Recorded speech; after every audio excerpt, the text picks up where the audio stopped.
Muy buenas noches, hermanos. Espero que estén todos muy bien.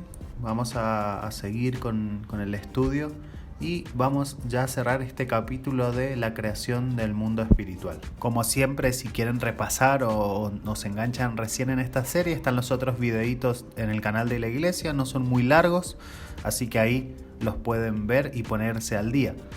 Vimos cosas generales de la creación, después nos enfocamos en el número y la organización de los ángeles, después vimos un poco más de el servicio de los ángeles y hoy vamos a terminar con los ángeles caídos, esa otra parte del mundo espiritual que también está ahí influyendo en muchas cosas. Así que vamos a orar para comenzar este estudio y encomendarlo al Señor. Papá, muchas gracias por esta nueva oportunidad de poder acercarnos a vos y poder recibir esta revelación que vos querés darnos.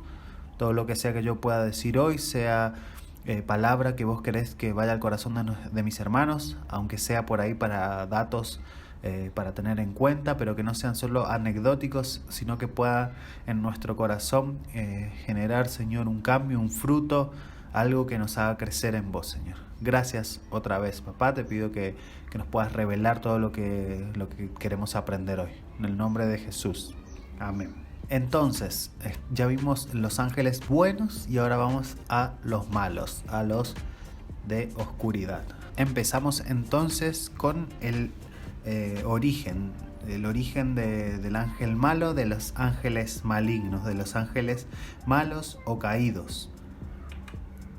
También ellos fueron creados por Dios, pero en un estado de bondad.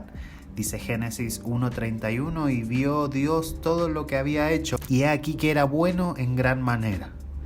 Y hay principalmente dos pasajes en las Escrituras que nos hablan claramente que no retuvieron su posición original. Segunda carta de Pedro 2:4, porque si Dios no perdonó a los ángeles que pecaron, sino que arrojándolos al infierno los entregó a prisiones de oscuridad para ser reservados al juicio.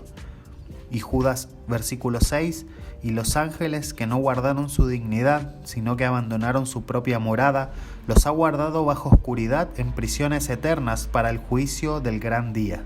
Tenemos más pasajes en el Antiguo Testamento también que no son muy directos como estos que leímos recién, pero se puede inferir que están dirigidos a Satanás mismo y a sus seguidores. El famosísimo Isaías 14, 12 al 15, por ejemplo. ¿Cómo caíste del cielo, oh lucero, hijo de la mañana? Cortado fuiste por tierra, tú que debilitabas a las naciones. Tú que decías en tu corazón, subiré al cielo, en lo alto, junto a las estrellas de Dios, levantaré mi trono. Sobre las alturas de las nubes subiré y seré semejante al Altísimo. Este versículo está hablando precisamente del rey de Babilonia, pero se puede entender que va más allá del mismo rey de Babilonia. Es un ejemplo como las profecías de las Escrituras que habla de David, pero de David y su reino, pero en realidad está hablando del Señor Jesús y su reino. Hay un pasaje de Ezequiel capítulo 28 que se refiere al príncipe de Tiro, pero también entendemos que se refiere a Satanás, especialmente en los versículos 11 y 19 que dice: tú eras el sello de la perfección. Acá vemos que indudablemente no puede referirse a un simple príncipe terrenal, lleno de sabiduría y acabado de hermosura. En Edén, en el huerto de Dios estuviste. Tú, querubín grande, protector, yo te puse en santo monte de Dios. Allí estuviste. Perfecto eras en todos tus caminos, hasta que se halló en ti maldad. Hasta que se halló en el maldad, y entendemos que el pecado posiblemente fue la autoexaltación, por lo que leímos ahí. Fue una autoexaltación claramente contra Dios, fue una aspiración a suprema autoridad, a más autoridad que Dios. Y ahora te lanzo esta pregunta: ¿siguen cayendo ángeles todavía? Como los hombres y mujeres seguimos pecando y los que no se arrepienten, ese pecado los lleva a condenación. ¿Siguen cayendo ángeles todavía pecando? ¿Se equivocan? ¿Se cansan de ser buenitos? Y entonces siguen cayendo ángeles, siguen pecando ángeles nuevos. Esto no tiene una respuesta precisa y concisa en la palabra, pero lo más aceptable que nos parece decir es que la caída de Satanás arrastró a otros con él. O sea, él en su puesto de autoridad, en su cargo, tenía ángeles seguramente a su servicio, y esos más cercanos se vieron seducidos por sus ideas y cuando él cayó, cayeron con él.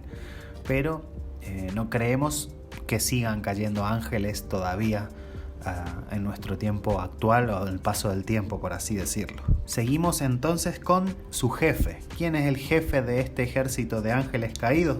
Ya es más famoso. Es Satanás, que significa adversario,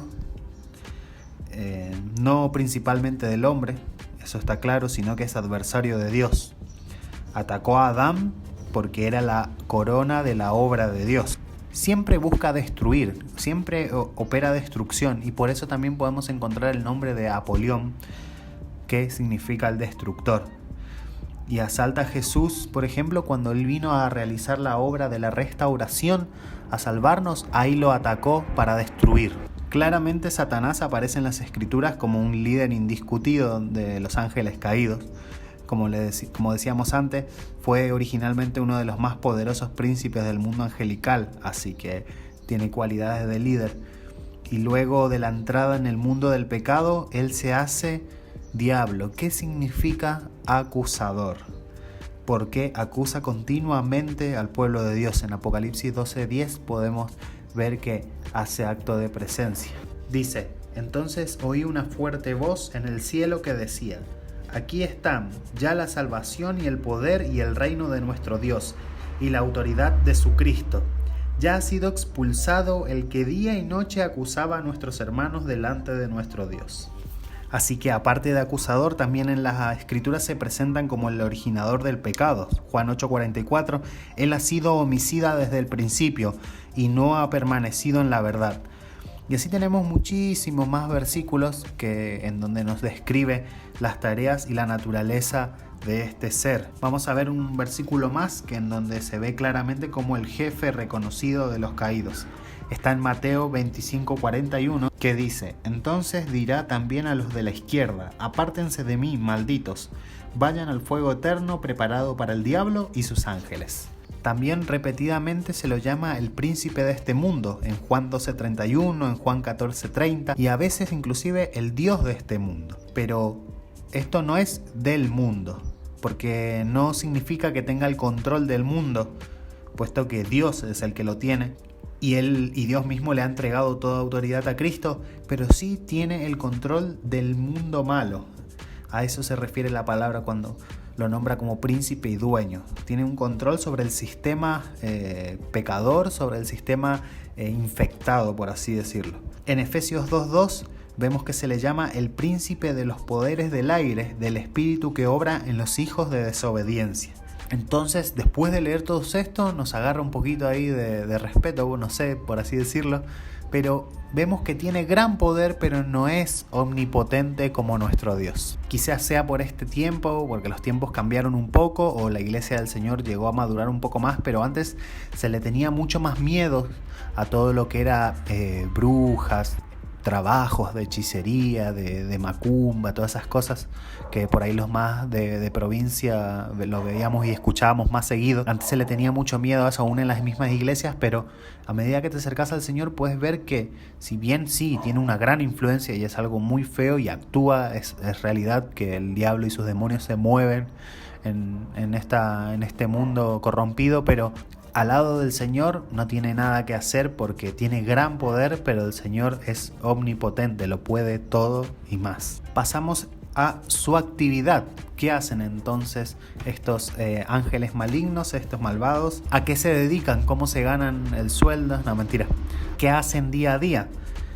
Básicamente molestar, maldecir y batallar contra Dios. Como los ángeles buenos tienen mucho poder, pero lo dirigen a maldecir a Dios, a batallar contra Él, contra su ungido, para destruir su obra divina. Se enfocan en eso, usan todas sus fuerzas y particularidades que le han quedado de ángeles para ir en contra totalmente de Dios. También tratan de cegar y aún a extraviar a los elegidos. Esto es algo muy curioso porque hay alguna frase que se decía mucho y que me parece muy muy buena, que era que al diablo no le interesa que vos como hijo de Dios hagas cosas malas, sino que con que no hagas nada, ya está. Ya a él le sirve muchísimo. Así que a veces cegar y extraviar inclusive a los elegidos no quiere decir que te haga pecar, que te haga hacer algo directamente horrible, que a veces sí, pero no hace falta tanto solo por ahí con cegarte, con no dejarte ver lo que tenés que hacer. Te deja quieto, te deja helado y eso ya le alcanza para él estar tranquilo, que un elegido no está haciendo la voluntad del Padre que lo salvó. Entonces por ahí simplemente con cegarte o cambiarte el camino ya le es suficiente. Tenemos que estar muy atentos. La lección de hoy, la frase de hoy, que quería repetirla más veces pero me acordé recién ahora, es: no le hagas el trabajo más fácil al diablo. Sabemos que el diablo no nos puede poseer a nosotros, hijos de Dios, no puede tomar dominio de nuestro cuerpo, tomar dominio sin que nosotros no perdamos la voluntad totalmente. Él no puede hacer eso. Estamos cuidados, estamos protegidos por el Señor, somos del Señor, pero sí te puede influenciar y sí vos le podés hacer el trabajo más fácil. No cegues a unos hermanos, a gente que te rodea, no extravíes a elegidos de tu iglesia, no le hagas más fácil el trabajo al diablo. Ocúpate de hacer la voluntad del Señor y no de hacer la voluntad de ese señor de este mundo maligno.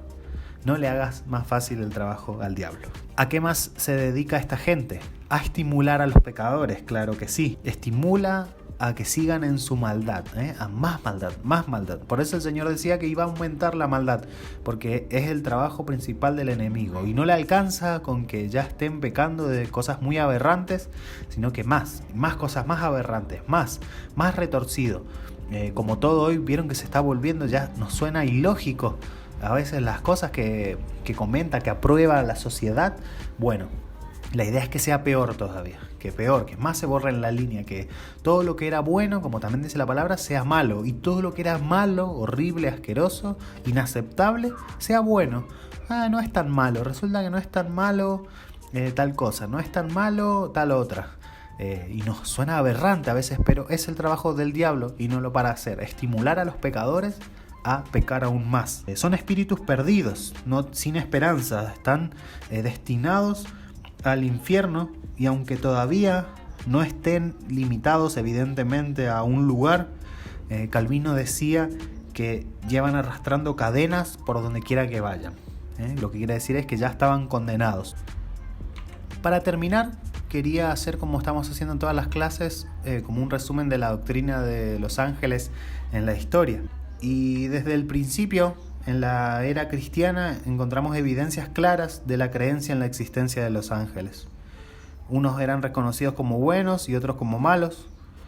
Los buenos eran tenidos en muy alta estima como seres personales, como seres elevados, dotados de libertad moral, empleados gozosos al servicio de Dios y ocupados por Él para ministrar el bienestar de los hombres, tal cual como vimos en esta clase. La convicción general era que los ángeles fueron creados buenos, como vimos hoy, pero que algunos abusaron de su libertad y cayeron apartándose de Dios. Satanás, que originalmente fue un ángel de rango eminente, es considerado el jefe de ellos. La causa de la caída de Satanás, como vimos, fue su orgullo, fue su ambición pecaminosa, en tanto que la caída de sus subordinados del resto de ángeles en principio se atribuía a la lujuria. ¿Por qué? Génesis 6, 1 y 2 aconteció que cuando comenzaron los hombres a multiplicarse sobre la faz de la tierra y les nacieron hijas, que viendo los hijos de Dios que las hijas de los hombres eran hermosas, tomaron para sí mujeres, escogiendo entre todas. Decían al principio que fue eso la causa de la caída de los demonios, pero la idea de que sea por eso, después de interpretarlo, de verlo, de estudiarlo un poquito más, se va como diluyendo.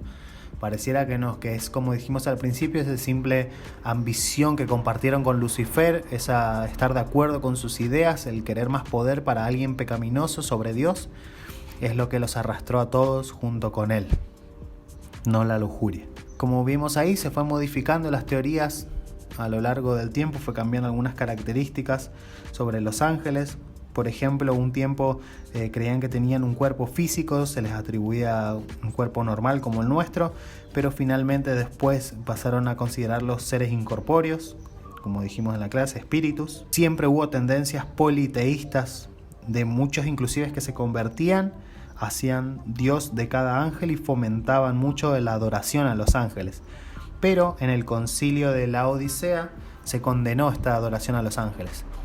El concilio de la Odisea seguramente ya lo han escuchado nombrar en algún momento, y si no se acuerdan, les repito que fue un concilio que se llevó en el siglo IV aproximadamente, que ahí se trató la elección del canon bíblico. Ahí definieron la Biblia que tenemos hoy en día, por eso fue de mucha importancia. Y en ese mismo concilio también definieron que a los ángeles no se les adoraba, como dice la misma palabra de Dios. Durante la Edad Media, la existencia de los ángeles de la guarda encontró muy grande aceptación. Ahí se empezó a popularizar el concepto de ángel de la guardia. Con respecto después más adelante a la Reforma Protestante, que aportó muchísimo, como vimos hace poco en estos días que estuvimos celebrándolo, recordándolo, con respecto a los ángeles no ha aportado nada interesante.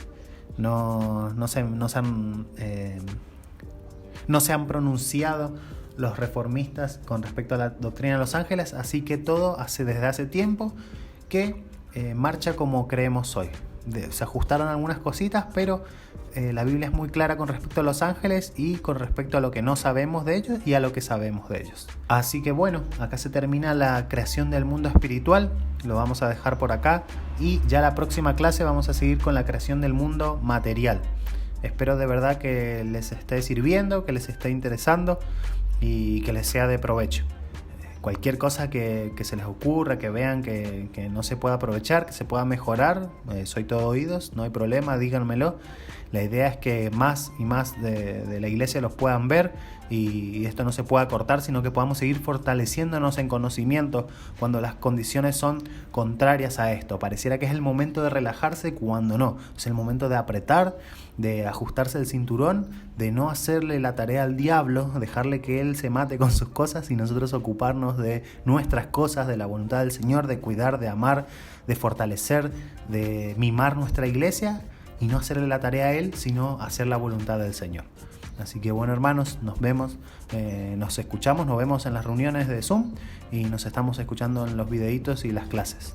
Bendiciones, que andes muy bien. Chao, chao.